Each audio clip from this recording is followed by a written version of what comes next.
Hello again. I'm Jebby Phillips.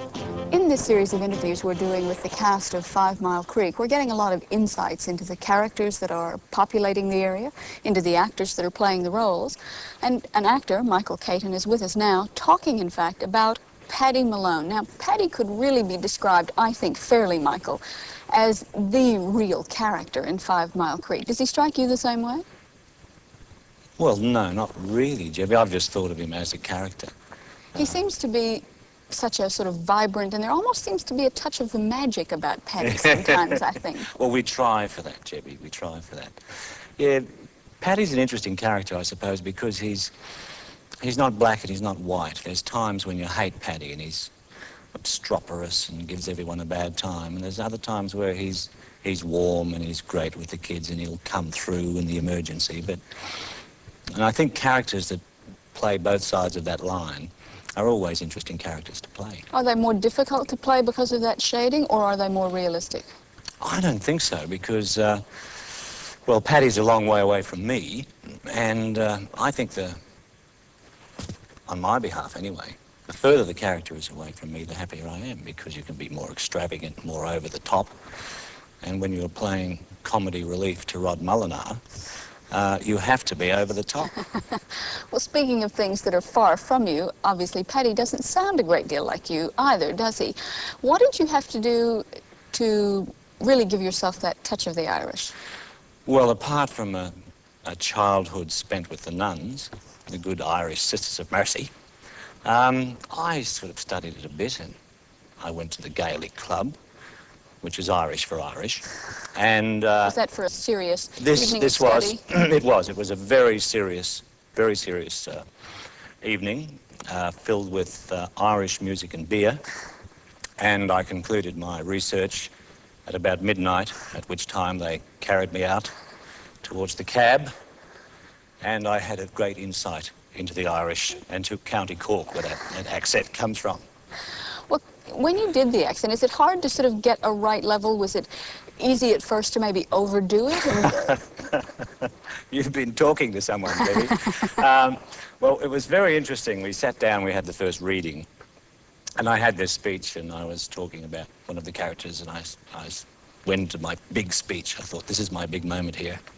I said, well, that's when you do that sort of thing, well, there, and you see, you came over here sort of thing, and then you can't do that at all, you know. And, pardon me? And that's exactly what happened. Louise Clark said, what did he say, you know? And so from that moment, I had to turn the accent back a little bit. I mean, the accent I do isn't really spot on County Cork. It's sort of turned from about 10 back to about 6. You know? Do you do a lot of accents? I mean, as an actor, have you done a lot of parts where you've been called on to do other accents as well? Yes, well, I'm of that generation of Australian actor that when I was starting in theatre, there weren't many Australian plays at all. We were doing mostly American plays, English plays.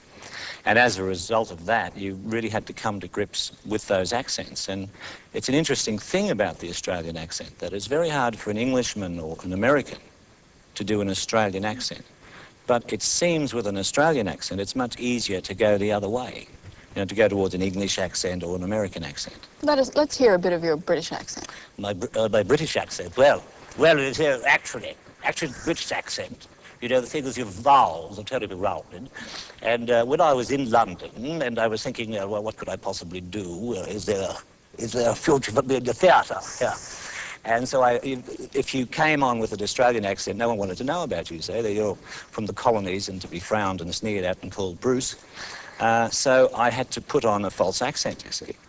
And then occasionally they'd pick up the odd vowel that was Australian. They'd say, excuse me, Michael, did I detect a faint Australian accent there? And you'd say, well, actually, yes. You know, my parents immigrated to Australia when I was 14.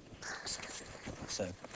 What about American? Can you do American? Well, I've got to get my phrase. You know, I've got to get my Vivian Lee phrase right. You know, forward door forward. Forward door forward.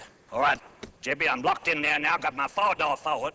And I'm coming from the south, man. And I said to him, I say it. I mean, what are we going to do here? What are we going to do with these people, these Americans, coming out here pretending to be Australians and everything? Is there much call for that kind of a role in your acting career? No, not a terrible amount, no. Doesn't surprise me, actually. Yes. No, actually, I did that last year. I did that last year in a play called The Stripper, which was this terrible, penny dreadful Carter Brown type novel, and I played this Southern sheriff in it. Oh. In the Southern Sheriff that you played, did you have any occasion to use the other actor that we have up here with us at the moment, and that is Albert? We should have introduced Albert properly. Albert the Wonder Dog. Albert the Wonder Dog. Has Yes. he played much of a role in your acting career? Did you get him a part in 5 Mile Creek? Well, actually, his father was a Shakespearean actor. Oh. Yes, we did a play called, a musical called Gentleman of Verona, and his father was my dog in it. And I fell in love with the father, but I had to give him back after the show.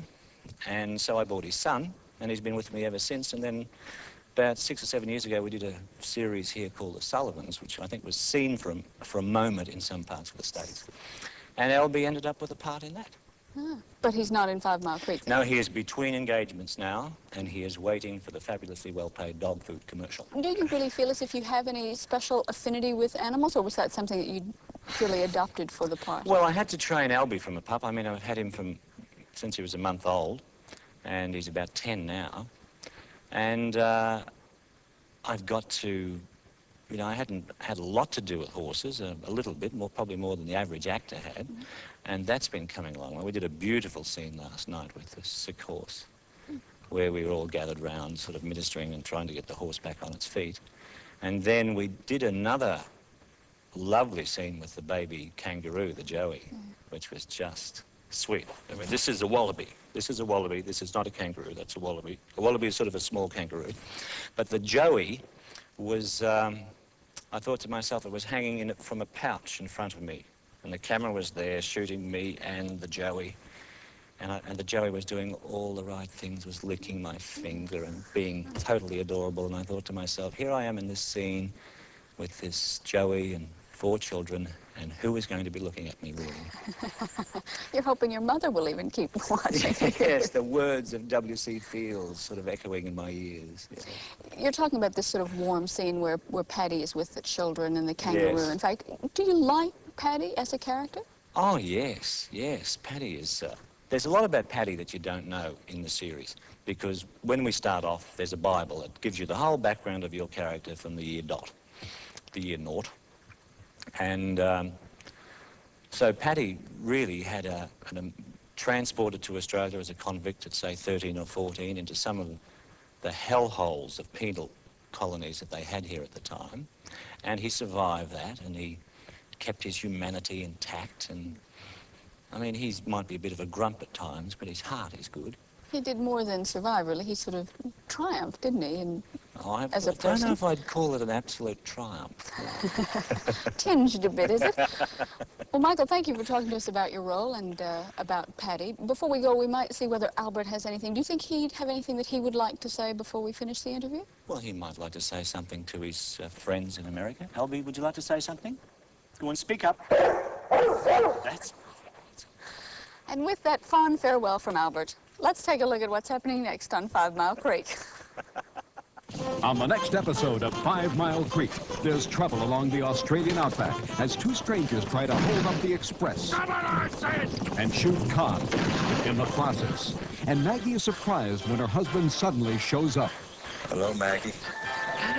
But Con isn't fooled. That's the funny thing about this husband and her showing up so soon after the holdup. As Adam's past threatens the Australian Express on the next episode of the continuing series, 5 Mile Creek, exclusively on the Disney Channel.